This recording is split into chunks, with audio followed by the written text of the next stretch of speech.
স্বাগতম সবাইকে। Hello everyone, আজকে আমরা চলে এসেছি আবার নতুন একটা ক্লাস নিয়ে। আজকের ক্লাসে গুরুত্বপূর্ণ একটা টপিক নিয়ে আমরা আলোচনা করব। তোমরা দেখতে পাচ্ছ আমরা ইতিমধ্যে কিন্তু একটা চ্যাপ্টার শুরু করেছিলাম, নাম হচ্ছে একচল বিশিষ্ট দ্বিঘাত সমীকরণ বা quadratic equation with one variable. যেখানে আমরা 1.2 যে কোষে দেখেছিল সেখানে বিস্তারিত অঙ্ক করা হয়েছে। তো এখন এই অঙ্কগুলোর মধ্যে চারের দাগে যে সমাধান অঙ্কগুলো ছিল সেই সমাধান অঙ্কগুলোর মধ্যে বেশ কয়েকটা অঙ্ক, বিশেষ করে 1, 2, 3 এবং 4, এই চারটে অঙ্ক কিন্তু আমরা অলরেডি করে ফেলেছি। তো আজকের এই ভিডিওতে আমরা 5 নম্বর অঙ্ক থেকে বাকি অঙ্কগুলোকে সমাধান করার চেষ্টা করব। আর আমি সৃজনশীল রয়েছি তোমাদের সাথে, তোমাদেরকে এই অঙ্কগুলোকে সুন্দরভাবে গুছিয়ে গুছিয়ে করে দেওয়ার জন্য। আর চলো, without wasting any time, let's enter into the topic. দেখো, মূলত যেহেতু আমাদের চারটে অঙ্ক হয়ে গেছে, তাহলে এখন যে অঙ্কটা শুরু হবে সেই অঙ্কটা শুরু হচ্ছে 5 নম্বর থেকে। তো 5 নম্বর অঙ্কটা কি বলছে সেটাকে আমরা দেখে নিই। 5 নম্বর অঙ্কটা যদি দেখি, দেখতে পাচ্ছ x/3 + 3/x = 15/x। এই হচ্ছে অঙ্ক। তাহলে এটার জন্য আমাকে কি করতে হবে? প্রথমত আমরা দেখবো যে অঙ্কটা কি বলেছে। তো প্রথমে আমাকে এই একটা সমীকরণ দেওয়া আছে, এগুলোকে বলা হয়ে থাকে সমীকরণ। সেই সমীকরণে চল রয়েছে কোনটা? চল হচ্ছে এক্স। এই এক্স এর মান কত সেটাই আমাকে বের করতে বলা হয়েছে। অর্থাৎ আমরা কিন্তু সেটাই করব। তো দেখো, মূলত আমাদেরকে এখানে কি কাজ হবে? এখানে লসাগু যদি করো তাহলে কত হচ্ছে 3x। লসাগু যদি হয় তাহলে লসাগু 3x করলে কত হবে? 3 যেহেতু অলরেডি আছে, তার মানে x, x প্লাস x দুই জায়গায় আছে, তার মানে 3 × 3 = 9/15x। বাহ! এখন আমরা চাইলে এখান থেকে সুন্দর করে কেটে দিতে পারি। কিভাবে? যে এখানে এক্স আছে, এখানেও এক্স আছে, দুটো নিচে নিচে এক্স আছে, সেগুলো আমরা কেটে দিয়েছি। অর্থাৎ কেটে দিলেও পারি, আমরা না কাটলেও পারি, আমরা কাটবো না, পরবর্তীতে করে দেখি। তাহলে x² + 9 = ওই পাশে 15/x ছিল। এখন নিচে যে 3x সেটা ওই পাশে গেলে কত হয়ে যাবে? উপরে গুণ হয়ে যাবে, তাই তো? এখন দেখো, তাহলে এক্স আর এক্স কেটে গেল, তাহলে কত পড়ে থাকলো? x² + 9 = 3 × 15 = 45। বা x² = 45, এই পাশের 9টা যখন ওই পাশে যাবে তখন সেটা কি হয়ে যাবে? -9, তার মানে হচ্ছে 36। তার মানে x² = 36 যদি হয়, তাহলে x হচ্ছে +-6। কেন? কিছুক্ষণ আগে, এর আগে যে ভিডিওটা আমরা দিয়েছিলাম বা ক্লাসটা নেওয়া হয়েছিল, সেখানে কিন্তু বিস্তারিতভাবে বলা হয়েছিল। অর্থাৎ 36 এর বর্গমূল হচ্ছে 6। সুতরাং নির্ণয় সমাধান, অতএব সমাধান নির্ণয় সমাধান হচ্ছে +-6, অর্থাৎ এক্স এর মান কিন্তু আমরা এখানে বের করে ফেললাম। আশা করি বুঝতে পেরেছো তোমরা এখানে কি করে অঙ্কটা করা হলো। এবার আমরা ঠিক পরের অঙ্কটায় যাই, সেটা হচ্ছে 6 নম্বর অঙ্কে কি বলা হয়েছে? 10x - 1/x = 3, যেখানে x ≠ 0। তার মানে x এর ভ্যালু কখনোই 0 হবে না। তাহলে এই অঙ্কটা কি করে করব? আমাদের একই রকম নিয়ম হচ্ছে, x টাকে লসাগু করো, x টাকে লসাগু হচ্ছে। তাহলে কিছু নেই গেলে কি হবে? 10x² মাইনাস, যেহেতু x আর x মিলে গেল, এই জন্য কত হচ্ছে 1 = 3। বা 10x² - 1 = x এর সাথে 3 গুণ করো, তাহলে কত হবে? 3x। এখন এই 3x ডান পক্ষ থেকে যখন বাম পক্ষে আসবে, তখন হচ্ছে কি 10x² - 3x - 1 = 0। এখন আমার হাতে কি আছে যেটার মাধ্যমে আমরা অঙ্কটা করতে পারি? 10 আছে। তাহলে 10কে যদি ভাগ করা হয় বা সরলীকরণ করি ফ্যাক্টরাইজেশনের মাধ্যমে, উৎপাদক বিশ্লেষণ, তাহলে দেখতে পারবো 2 5 5 দুগুণে 10। তাহলে 5 কে 2 দিয়ে গুণ করলে হচ্ছে 10। এখন 5 থেকে 2 বাদ দিলে আবার কত পাচ্ছি? 3। তার মানে এই 3 এর পরিবর্তে আমি কি লিখতে পারি? 5 - 2। ওকে, খুবই সহজ জিনিস। তাহলে আমি কি করতে পারি?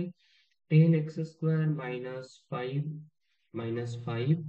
মাইনাস 2x - 1 = 0 লেখা যায়। এখন 10x² মাইনাস, তাহলে মাইনাসের জন্য কি হবে? -5x, মাইনাসে প্লাসে কি হবে? মাইনাসে মাইনাসে প্লাস 2x - 1 = 0। বা আমরা কি করতে পারি? দেখো, প্রথম যে অংশটা রয়েছে সেখানে কোন জিনিসটা কমন যাবে আমরা যদি লক্ষ্য করি, তাহলে কি দেখতে পাবো? দুই জায়গাতে 5 আছে আর x আছে, তাহলে কমন নিলে কত হচ্ছে? 5 দুগুণে 10, তার মানে 2x - 1 প্লাস 1 কমন এলে এইগুলোর মধ্যে কি পড়ে থাকবে? 2x - 1 যা ছিল সেটাই পড়ে থাকবে। অর্থাৎ, বা আমরা লিখতে পারি যে 2x - 1 ইন্টু 5x + 1 = 0। বাকি অঙ্কটা আমরা পরের পেজে করবো, কোনো অসুবিধা নেই। কিন্তু যা আছে সেটা আমরা আগে বুঝে নিই। কি রয়েছে দেখো, তাহলে 2x - 1 দুই জায়গায় আছে, ওই জন্য কমন আকারে নিয়ে লিখে নিলাম কত? 2x - 1। আর বাকি থাকলো 5x+1। 5x+1টা আমরা একপাশে লিখে নিয়েছি। তাহলে এটা যদি হয়ে থাকে তাহলে এই হচ্ছে আমাদের সমীকরণ 2x-1, 2x-1, 5+1। তাহলে এখানে আমরা যদি লেখার চেষ্টা করি কি আছে দেখো, 2x-1 into 5x+1 equal to 0, যেটা আমরা অঙ্কটা করে সমাধান আকারে এখানে পেয়েছিলাম। তাই তো, দেখো এই যে নিচে যে অংশটা রয়েছে সেটা ভালো করে লক্ষ্য করো এটা। এখন এখান থেকে আমরা কিভাবে সমাধান করব সেটাকে দেখতে হবে। বা আমরা কি লিখতে পারি, 2x-1 ইকুয়াল টু 0, অথবা অথবা 5x, অথবা 5x+1 ইকুয়াল টু 0। বা আমরা কি বলতে পারি, 2x ইকুয়াল টু -1 টাইপ বসে গেলে কত হয়ে যাবে, +1। বা x ইকুয়াল টু 1/2। তাহলে x এর ভ্যালু কত হচ্ছে, 1/2। এখানে কত থাকলো, 5x+1 ইকুয়াল টু 0, বা 5x ইকুয়াল টু -1। কেন, +1টা এই পাশে গেলে কত হয়ে যাবে, -1 হয়ে যাবে। এখন x ইকুয়াল টু কত হচ্ছে, -1/5। তাহলে x এর কটা মান পেয়েছি, x এর আমরা দুটো মান পেয়েছি। অতএব নির্ণেয় সমাধান x ইকুয়াল টু 1/2 এবং -1/5। এই হচ্ছে আমাদের অঙ্কের সমাধান। তাহলে এখানে আমরা 6 নম্বর অঙ্কটা কিন্তু অনায়াসে কমপ্লিট করে ফেললাম। দুটোর পরপর দেখবে, দুটোর মধ্যে সুন্দর করে করে দেওয়া আছে।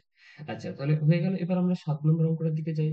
7 নম্বর অঙ্কে কি বলা হয়েছে, বলছে 2x² -5/x plus 2 equal to 0, যেখানে x এর ভ্যালু 0 হবে না। তাহলে এখানে আমরা কি করতে পারি, লসাগু করে থাকো। লসাগু, তাহলে ওই পাশে 0 আছে, থেকে গেল। লসাগু করলে কত হচ্ছে, এখানে x², এখানে x, এখানে কিছু নেই মানে 1 আছে, তো এর অর্থ হচ্ছে লসাগু হচ্ছে x²। তাহলে 2 - 5 into x, 5, plus 2 into x², 2x²।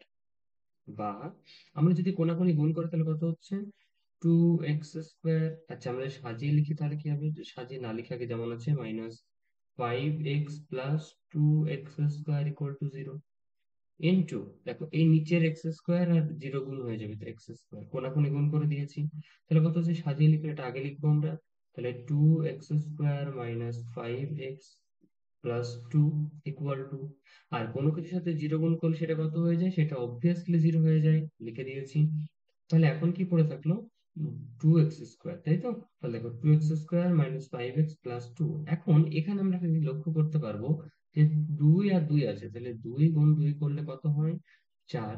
আবার 4 অর্থ কি, 4 একে 4, তাই তো। তাহলে 4 আর 1 কত হয়, 4 প্লাস 1। অর্থাৎ এই 5-এর পরিবর্তে আমি কি লিখতে পারি, 4+1 লিখলে 5-এর পরিবর্তে আমরা লিখতে পারবো, কোনো অসুবিধা নেই। তাহলে দেখো 2x² -4 plus 1x plus 2 equal to 0। কেন এটা করলাম, কারণ এই যে 5-এর বদলে আমি এখানে পেয়েছি 4+1 করলে 5 হয়ে যায়। কি করে পেলাম 4+1, কারণ এই যে 2 গুণ 2 সমান 4, আর 4কে 1 দিয়ে গুণ করলে 4ই থাকছে। তাহলে আমার এখান থেকে যে অঙ্কটা দাঁড়াচ্ছে সেটা হচ্ছে কেমন, বা 2x² -4 into x, 4x minus 1 into x, x plus 2 equal to 0, বা 2x² -4x, তাই তো। তাহলে এই যে 2x² -4x রয়েছে, এর মধ্যে কোন জিনিসটা মিল আছে বলো তো, এইটার মধ্যে আর এটার মধ্যে কোন জিনিসটা কমন রয়েছে।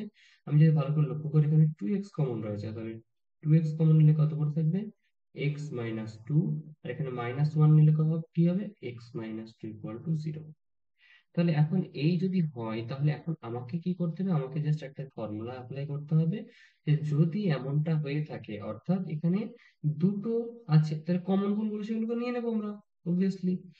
তাহলে কমন কি কি আছে দেখো, x-2 দুটো ব্র্যাকেটের মধ্যে আছে, সেগুলো হচ্ছে কমন জিনিস, তাহলে কমন গুলো নিয়ে নিয়েছি। আর পরে থাকলো 2x-1 ইকুয়াল টু 0। বা কি লিখতে পারি, x-2 ইকুয়াল টু 0, তার মানে হচ্ছে x-2 ইকুয়াল টু 0, অথবা 2x-1 ইকুয়াল টু 0। কেন, সমান চিহ্নের এই পাশে আছে, তার মানে যে কোনো একটা 0 লিখলে হয়ে যাবে। এখন আমরা যদি লক্ষ্য করি, তাহলে x-2 ওই পাশে গেলে কত হয়ে যাবে, x প্লাস 2, তার মানে x এর ভ্যালু একটা 1, অথবা 2x ইকুয়াল টু 1, বা x ইকুয়াল টু 1/2। তাহলে x এর ভ্যালু কত পেলাম, একবার 2 পেয়েছে, একবার 1-এর 2 পেয়েছে। অতএব নির্ণেয় সমাধান নির্ণেয় সমাধান এক্স ইকুয়াল টু কত হচ্ছে 2 এবং 1/2। তার মানে এক্স এর ভ্যালু কত পেলাম, 2 এ পেয়েছি, 1/2 পেয়েছি।